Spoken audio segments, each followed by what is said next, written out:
Desem Waringin.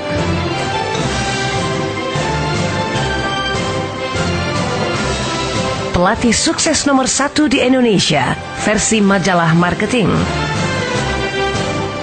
Pembicara terbaik di Indonesia, versi majalah marketing.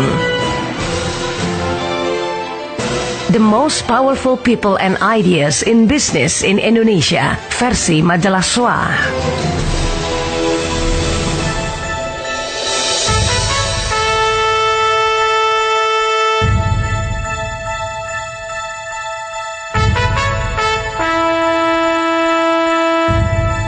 CD ke-9.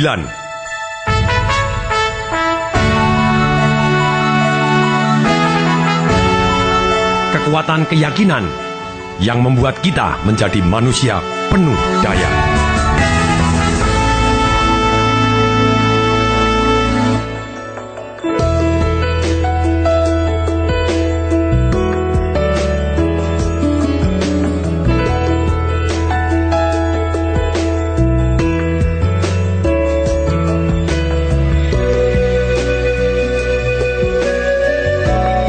Selamat datang di hari ke-9, CD ke-9.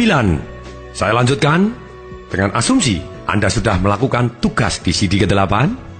Benar tidak? Kalau tidak, Anda harus kembali lakukan terlebih dahulu tugas CD ke-8.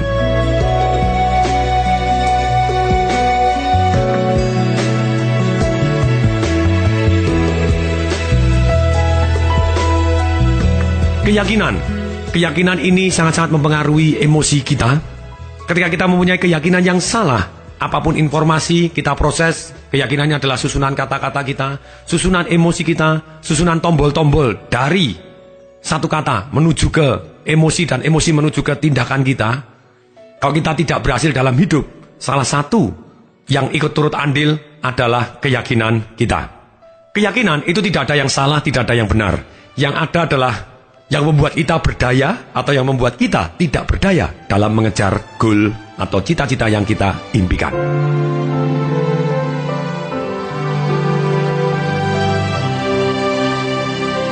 Keyakinan ini pada dasarnya ada dua macam. Satu adalah aturan di dalam hati kita. Bila begini, maka begitu. Kalau saya begini, maka akan jadi begini. Aturan, titik-titik, jadi titik-titik. Yang kedua, keyakinan itu adalah identitas atau satu yang bersifat global, keyakinan global atau aturan global. Identitas contohnya, saya adalah, uang adalah, si A adalah. Nah, sedangkan aturan global atau keyakinan global ini tadi seperti kata-kata, kejujuran itu adalah definisi-definisi umum tentang sesuatu hal yang disepakatin oleh banyak orang. Mari kita perhatikan. Dengarkan dan rasakan. Misalnya ada orang mempunyai aturan di dalam hati. Bila titik-titik, maka begini. Bila saya kepengen sukses, maka saya harus satu hari keluar 10 kali untuk menawarkan minimal kepada 10 orang. Bila saya menawarkan kepada 10 orang, maka biasanya secara hukum rata-rata 2 mau. Bila 2 mau, 1 bulan saya kerja, hari kerja saya 25, berarti ada 50 pelanggan baru yang beli produk dan jasa saya. Akibatnya saya akan menjadi top sales dan akhirnya saya akan dipromosi jadi supervisor. Ketika saya supervisor sukses, saya akan jadi manager. Manager sukses, saya akan jadi general manager, akan jadi direktur, bahkan akhirnya saya jadi presiden direktur. Tapi mulai dari sekarang, saya harus satu hari keluar 10 kali ketemu pelanggan baru. Kemudian, pertanyaannya begini, ketika orang punya keyakinan tersebut, apakah yang dia lakukan seperti itu? Bisa jadi, bisa tidak. Kalau dia punya keyakinan yang negatif tentang satu hari keluar 10 kali, atau keyakinan negatif untuk jadi manajer berarti beban dan tanggung jawabnya lebih berat, mungkin dia tidak akan melakukannya. Maksudnya apa? Otak manusia itu ditakdirkan untuk mencari nikmat dan sengsara. Otak manusia persis seperti besi dan magnet. Ketika besi, positif dia bulat, negatif dia bulat. Dia bisa mendapatkan yang dia inginkan, dia bisa menghindari yang dia tidak inginkan. Nah, positifnya jelas, negatifnya jelas. Tapi ketika besi, positif dan negatif campur, apa yang terjadi? Besinya jadi netral. Dia tidak bisa menarik, dia tidak bisa menolak. Magnet bisa narik dan bisa nolak. Persis seperti otak kita. Ketika positif dicampur negatif, kita bisa jadi bingung atau jadi netral. Ketika orang mempunyai pemikiran, betul sih, kalau saya kepengen kaya, saya satu hari harus keluar 10 kali. Tapi dalam otaknya ada yang menetralisir. Dia ngomong begini, tapi kalau saya keluar satu hari 10 kali, nanti saya jadi hitam. Bila hitam, maka saya jadi jelek. Baru satu hari keluar 2 kali, sudah menyerah. Nah, kalau keyakinan ini tidak pernah dirubah, hasilnya, akibatnya apa? Dia tidak akan pernah menjadi sukses. Walaupun dia tahu kalau sukses harus jalan 10 kali, tapi karena 10 kali terkait dengan penderitaan, dia tidak akan bergerak. Dan termasuk keyakinan hitam itu berarti sama dengan jelek. Aha, keyakinannya siapa? Kalau orang-orang bule di sana, kalau pada waktu musim dingin, kemudian setelah kembali dari musim dingin, ternyata ada bule yang gosong, teman-temannya bilang pasti ini bule yang kaya. Karena waktu musim dingin, dia akan berjemur di tempat yang panas. Bule sangat-sangat senang matahari, kalau dia gosong, hitam malah dianggap bahwa dia bule yang kaya. Merah-merah begitu, dianggap yang kaya. Nah, itu juga keyakinan. Keyakinan kita, hitam jelek. Belum tentu, ada hitam yang cantik. Ada orang ngomong, putih jelek. Bule kalau orang putih sekali, bagi bule mungkin bisa jadi putih jelek. Tapi belum tentu, bisa jadi putih juga cantik.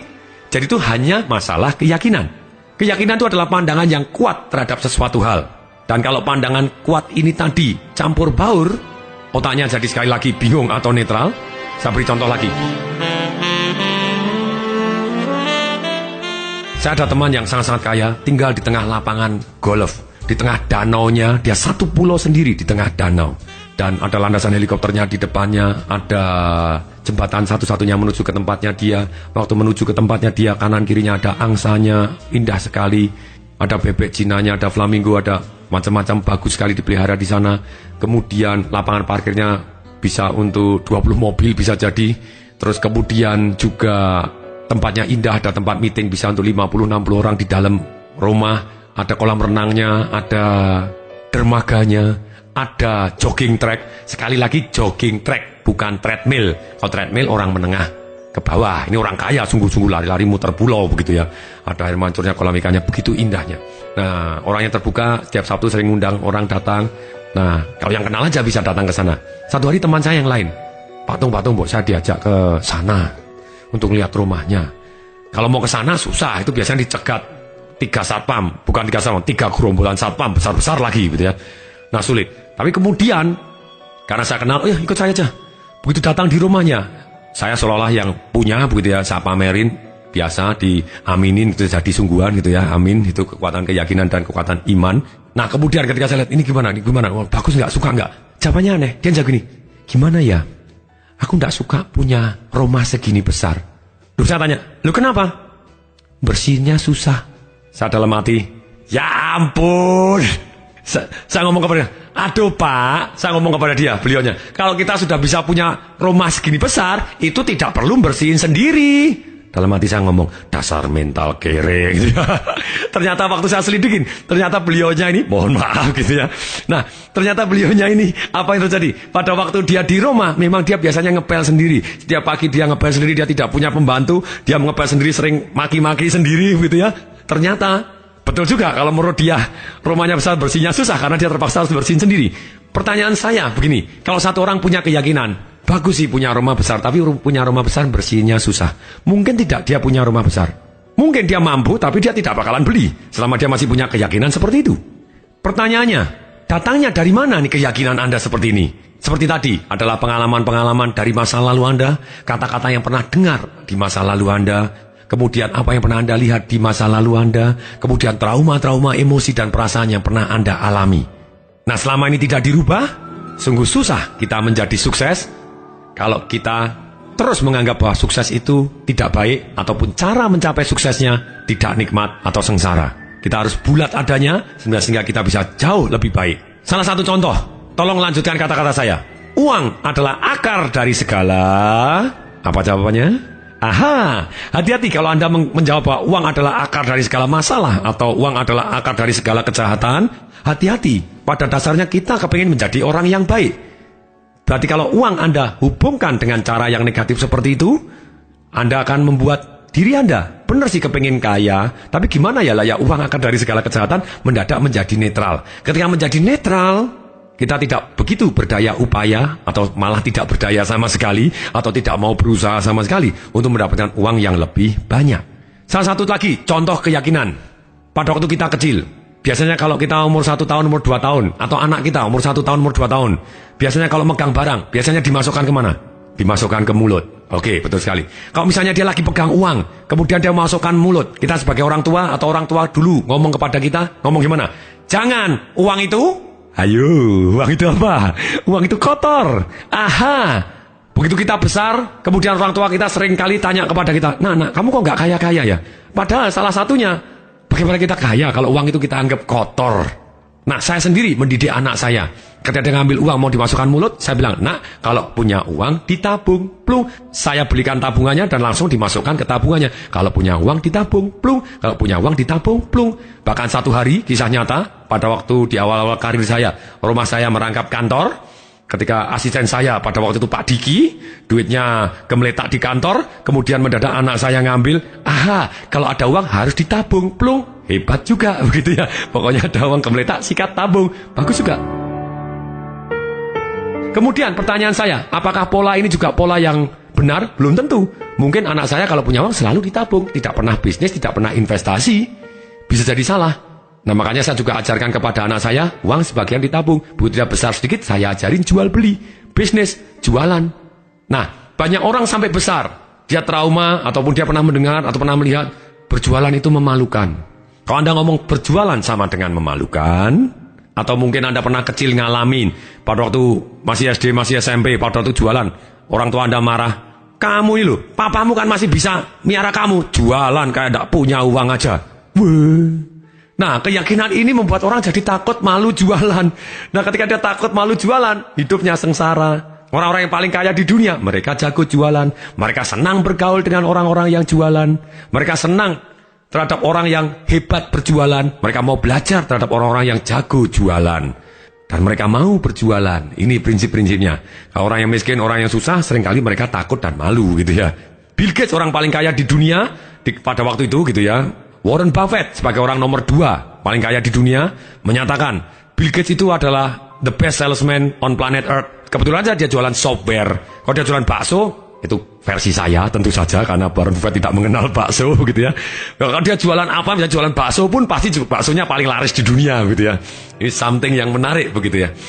Makanya dalam kesempatan ini langsung kita akan melakukan tugas kita saat ini juga. Ambil buku Anda, buku sukses Anda, atau kertas atau apapun, kalau bisa buku Anda jadikan satu karena itu perjalanan Anda catat dengan yang sangat baik. Ambil buku sukses Anda, tulis satu di kolom sebelah kiri. Keyakinan-keyakinan Anda yang Anda rasa menghambat Anda atau membuat Anda tidak berdaya. Sekali lagi, keyakinan tidak ada yang salah, tidak ada yang benar. Keyakinan yang membuat kita berdaya untuk membuat kita mampu mencapai goal yang kita inginkan, atau keyakinan yang membuat kita tidak berdaya atau tidak take action apapun menuju goal yang kita inginkan.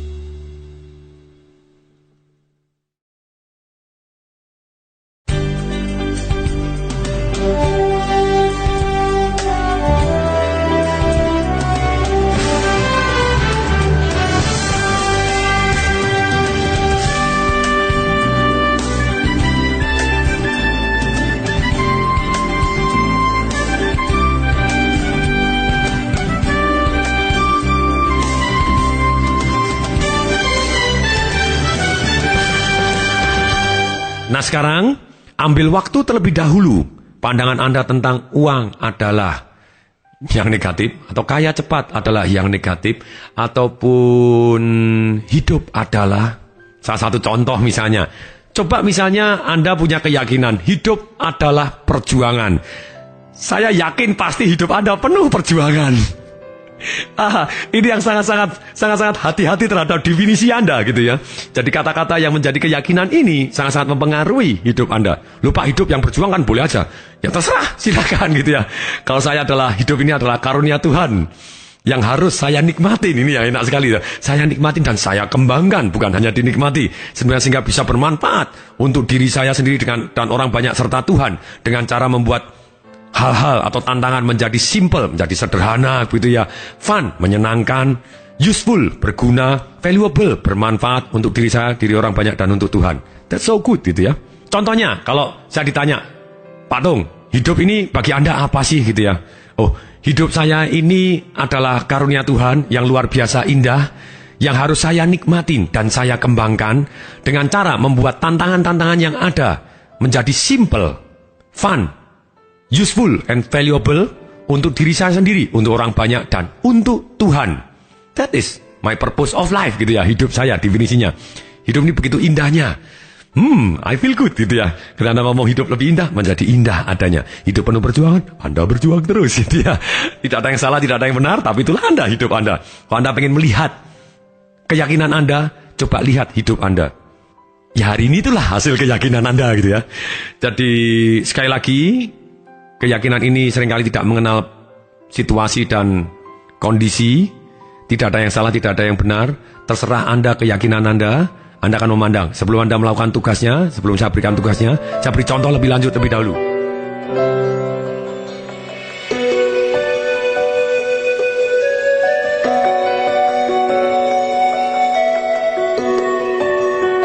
Contohnya, misalnya sama-sama orang diberi uang 100.000 rupiah. Ada satu orang yang punya keyakinan, oh ini menghina ini. Kalau 100.000 menghina nih. Orang yang punya duit lebih banyak, cuma ngasih 100.000. Malah mungkin dia pakai kata-kata yang negatif. Mohon maaf, saya gunakan kata-kata keras supaya Anda ingat seumur hidup. Dia ngomong asu, anjing gitu ya, bajingan. Ini menghina nih, ngasih cuma 100.000. Mestinya dia bisa ngasih lebih banyak. Loh Pak, kalau kondisinya lain. Kan kalau yang satu bisa bersyukur, iya, tapi kalau kondisinya lain. No, kondisinya sama. Misalnya sama-sama saudara begitu ya. Yang satu miskin, kakaknya kaya pada waktu itu, atau saudaranya kaya, yang kaya ngasih dia cuma 100.000, yang miskin dikasih malah marah-marah. Ini menghina, ini kurang ajar, dia marah-marah. Tapi yang satu, walaupun sama-sama miskin, ketika dikasih 100.000, dia bisa merasakan dengan tulus luar biasa dengan kondisi yang sama persis, sama-sama adiknya juga. Dia bilang, terima kasih, ini tangan Tuhan ya. Thank you. Itu keyakinan Anda sendiri. Bahwa dikasih 100.000 berarti dia baik. 100.000 karena yang satu sibuk mempunyai perbandingan, berarti duitnya lebih banyak, berarti dia jahat, berarti dia menghina. Sama persis ketika orang memberikan kepada pengemis. Anda memberikan 100.000 kepada pengemis. Ada orang yang memandang, tidak mendidik. Orang yang murah hati. Dia memberi contoh sebagai orang yang kaya, yang murah hati. Yang satu memberi 100.000 dianggap tidak mendidik. Yang satu memberi 100.000 sama-sama kepada pengemis, dianggap bahwa itu mendidik, menginspirasikan orang banyak untuk lebih sosial. Terserah Anda, begitu ya. Tidak ada yang salah, tidak ada yang benar. Yang paling penting membuat Anda berdaya menjadi lebih baik, atau membuat Anda malah lumpuh, tidak berdaya keyakinan Anda dalam mengejar goal Anda. Sekarang, cari keyakinan-keyakinan atau kata-kata yang pernah Anda dengar. Sekali lagi, harus dilakukan. Saya akan kasih waktu 3 menit, 4 menit, sekitar itu. Anda harus melakukan, tulis keyakinan-keyakinan Anda atau kata-kata yang berupa. Mungkin Anda pernah dengar aja, tanpa sadar itu bisa jadi sangat mempengaruhi hidup Anda. Tulis yang selama ini menghambat Anda. Apapun, saya masih terlalu muda tidak bisa sukses, saya tidak, pendidikannya tidak cukup, maka saya tidak bisa kaya, saya tidak punya modal, maka saya tidak bisa punya usaha yang besar. Apapun, karena Anda tahu bahwa sebetulnya banyak sekali orang yang tanpa modal bisa punya usaha besar, punya modal kecil, akhirnya kaya raya. Anda pasti melihat, Anda pernah membaca juga, orang-orang yang mulainya miskin dan akhirnya bisa kaya juga. Orang yang muda akhirnya kaya juga. Orang-orang yang tidak berpendidikan juga jadi kaya adanya. Cuma lulusan SMP bisa punya Jaguar juga ada, gitu ya. Salah satu murid saya memberikan testimoni ketika dia membeli CD-CD saya, mendapatkan CD-CD saya, SMP tukang sapu saja di Golden Truly, kalau saya ngomong berarti orangnya ada, gitu ya. Pak Zaini, gitu. Ternyata dia bisa juga dalam 3 tahun punya Jaguar, jadi kaya padahal cuma lulusan SMP dan mantan tukang sapu, gitu ya. Nah, sekarang jadi lakukan, tulis dulu keyakinan-keyakinan yang negatif. Saya berikan waktu 3 menit atau 4 menit. Buku sukses Anda dibagi menjadi 2. Di kolom sebelah kiri Anda harus tulis keyakinan-keyakinan Anda yang tidak berdaya terlebih dahulu sebelum saya beri waktu untuk membuat yang sebelah kanan, yaitu merubah menjadi keyakinan-keyakinan yang membuat Anda berdaya. Tulis sekarang juga. Mulai.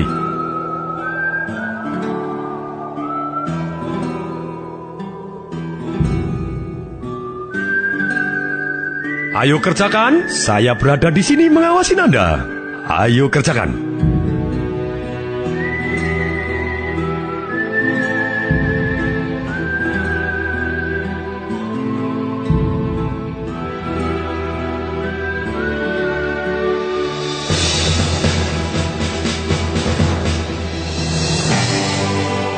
Ayo tulis. Pikirkan.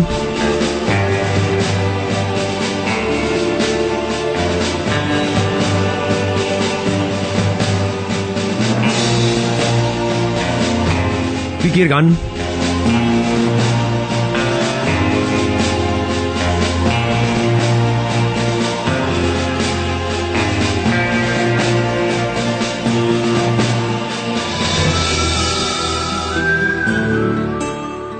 Ayo tulis.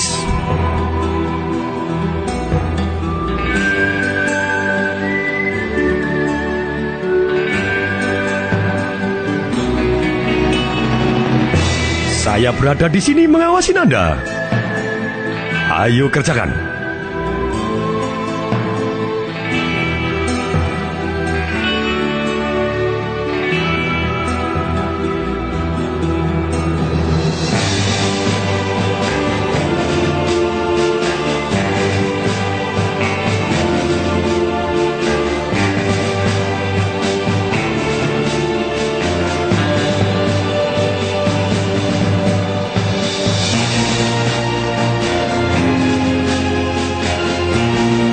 Lanjutkan, silakan ditulis. 1 menit lagi.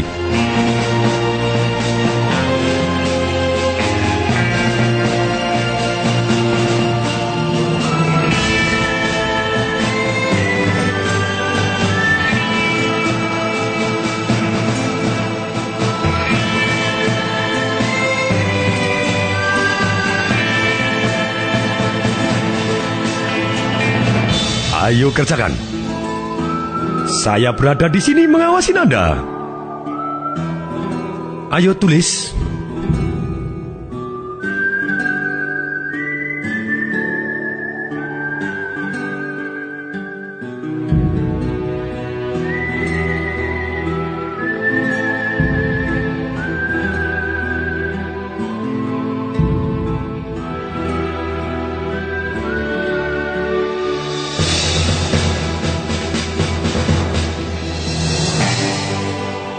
Oke, Anda sudah melakukan, menulis beberapa keyakinan Anda yang negatif, boleh Anda tambahkan.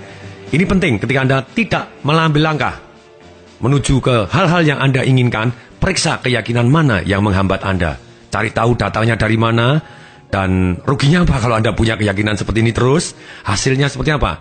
Dan betapa nikmatnya kalau Anda rubah keyakinan ini menjadi yang lebih positif dan lebih baik adanya, sehingga Anda berani mengambil langkah menuju ke arah yang Anda impikan. Sekarang, saya beri waktu untuk menulis keyakinan Anda yang positif, yang baru. Misalnya begini, seperti kata-kata tadi.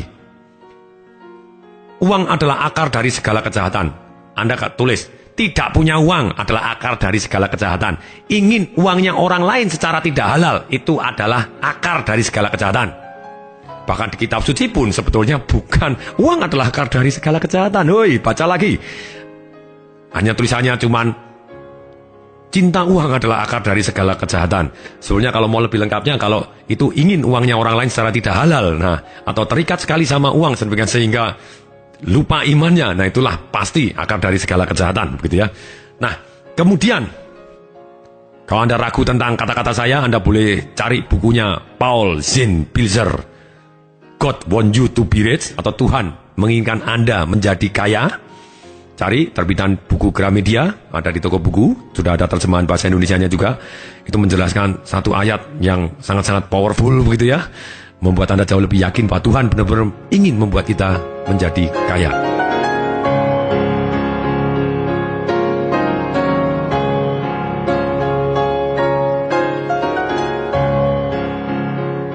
Kemudian, misalnya seperti tadi, hidup adalah penuh perjuangan. Anda boleh ngomong hidup adalah penuh kenikmatan. Anda akan mendapatkan hidup-hidup yang penuh kenikmatan. Kemudian, misalnya Anda tulis, untuk usaha besar butuh modal besar. Anda bilang, itu dulu. Mulai hari ini saya tahu, untuk punya usaha besar tidak butuh modal besar.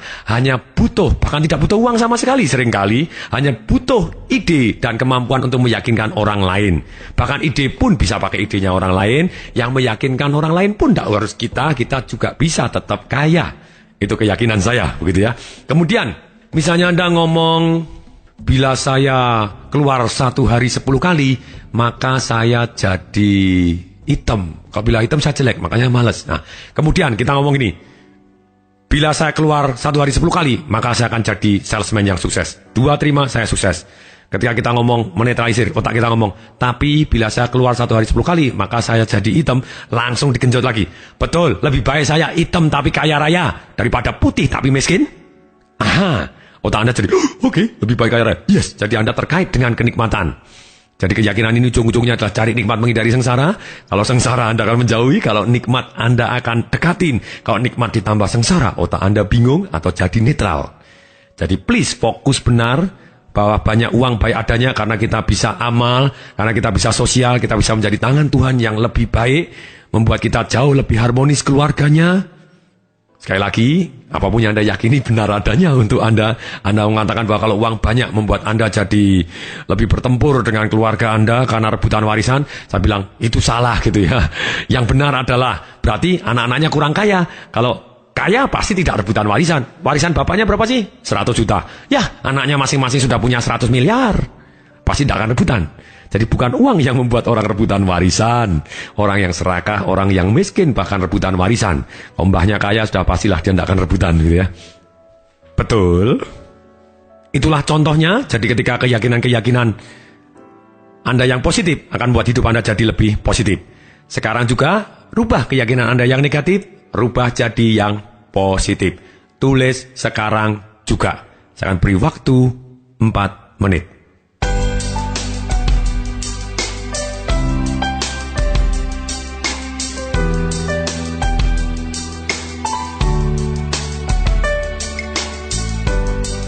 Ayo tulis. Pikirkan. Apa yang keyakinan yang membuat Anda berdaya?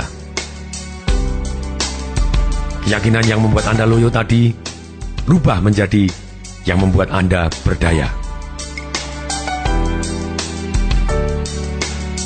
Anda bilang, saya terlalu muda. No, muda adalah kekuatan. Banyak sekali orang muda juga sukses. Saya bisa, pasti bisa. Anda tulis seperti itu. Terlalu tua. No, tua adalah penuh pengalaman, penuh kebijaksanaan. Saya bisa sukses juga, pasti bisa. Buktinya banyak orang bisa, dan saya juga bisa.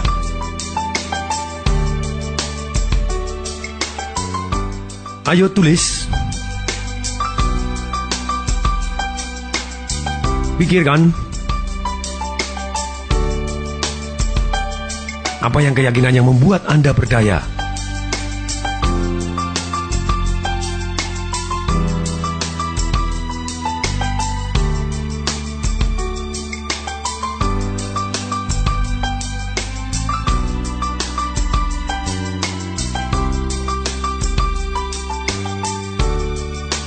Keyakinan yang membuat Anda loyo tadi, rubah menjadi yang membuat Anda berdaya.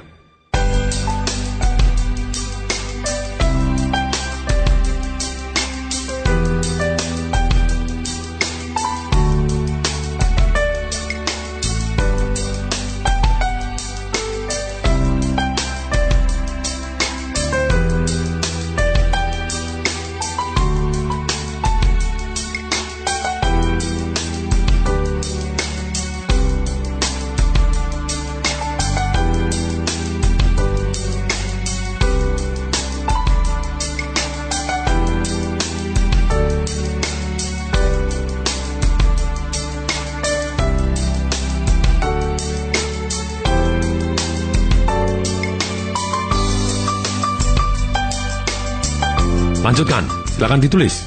1 menit lagi. Go!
Oke, selamat datang kembali. Banyak hal yang harus kita tulis dan kita rubah menjadi positif, baru kita akan bergerak mengarah ke tempat yang kita inginkan. Seperti tadi, saya pendidikannya kurang. Anthony Robbins, guru saya, SMA aja saya curigain juga tidak lulus, begitu ya. Dia bisa sukses karena dia mengaku bahwa saya PhD in result. Saya adalah doktor di dalam hasil.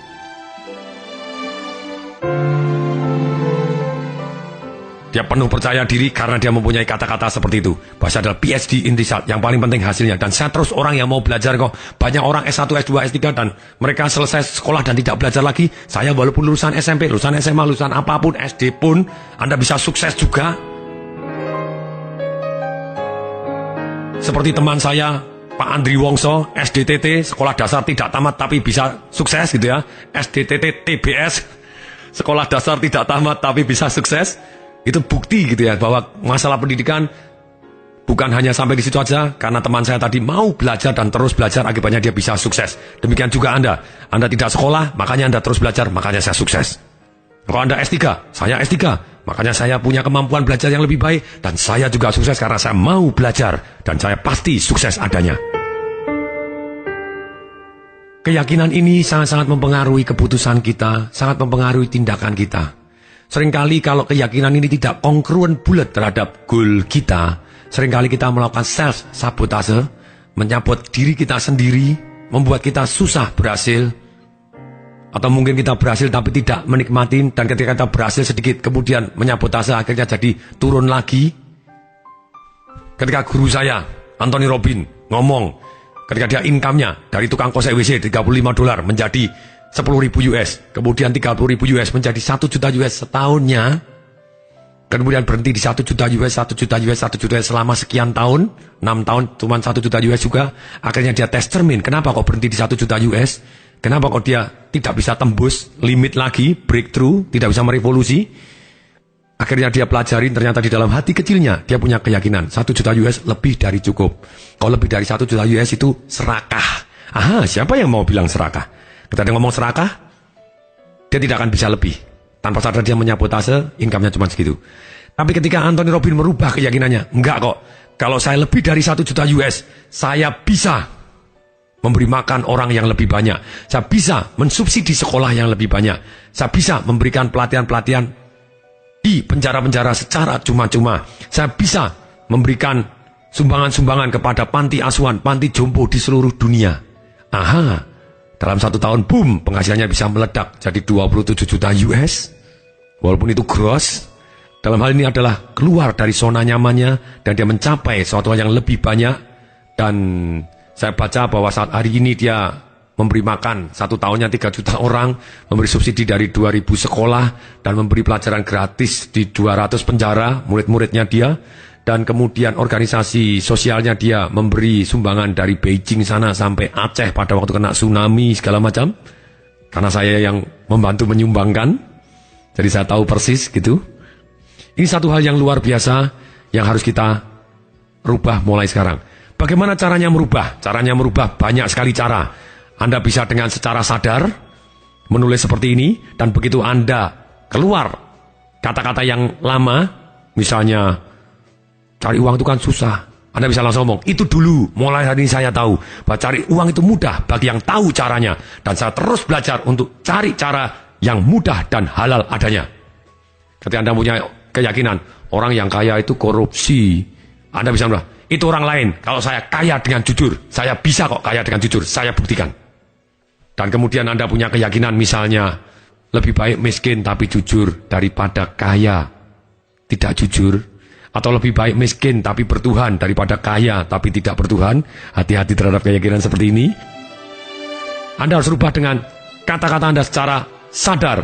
Anda bisa pegang tangan Anda di hati Anda, kemudian Anda ngomong, mulai hari ini saya tahu orang miskin pakai kata atau. Mereka mempertentangkan antara yang baik dengan yang buruk, atau dengan buruk dengan buruk. Akibatnya mereka hanya dapat yang buruk.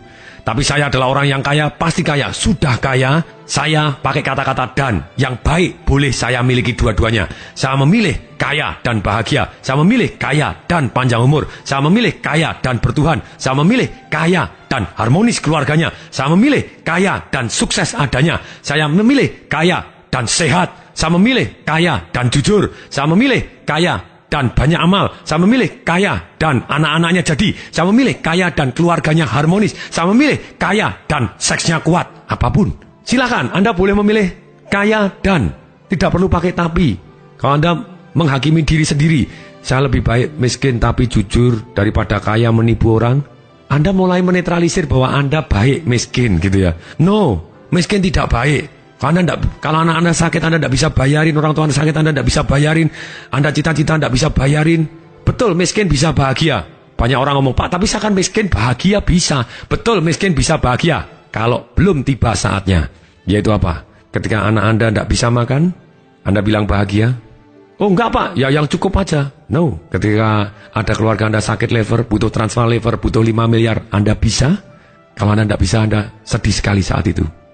Nah, saran saya, kita bulat saja. Kita bisa kok kaya dan bahagia. Ada tidak? Ada. Kenapa kita tidak pilih yang kaya dan bahagia? Jadi kita tidak menetralisir. Demikian CD ke-9 ini. Anda sudah melakukan PR-nya. Di tengah-tengah Anda mendengarkan CD-nya. Kalau Anda belum merubah keyakinan Anda yang negatif menjadi yang positif, yang tidak berdaya menjadi yang membuat Anda berdaya, silakan lakukan sekarang. Kalau sudah, Anda saat ini boleh bebas. Sampai ketemu di CD ke-10. Pasti bermanfaat. Saya Tung Desa Maringin mengucapkan salam dahsyat.